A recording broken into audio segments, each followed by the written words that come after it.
अस्सलाम वालेकुम। हाँ जी नदीम भाई, कैसे हो? ठीक हो? बिल्कुल खैर खैरियत।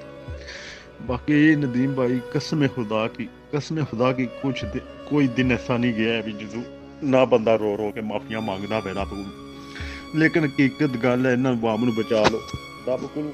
इन्हां अगे रब दा वास्ता पा के बचा लो, कसम खुदा दी। ये वायरस नहीं ते छड़दा पिया कोई। मैं इत्थे इटली च रह के भी कसम खुदा दी चुभ के पिया ना। तुसीं खबरां भी सुणदे हो। ये वायरस नहीं दे किसी भी छड़दा। उन्होंने अगे मिनती कर, शुरू घरों ना निकलो, साढ़े अगे रब का वास्ता करो ना निकलो। कसम खुदा दी मैं ना हिम्मत करना, कोई मैसेज नहीं हिम्मत पैंदी।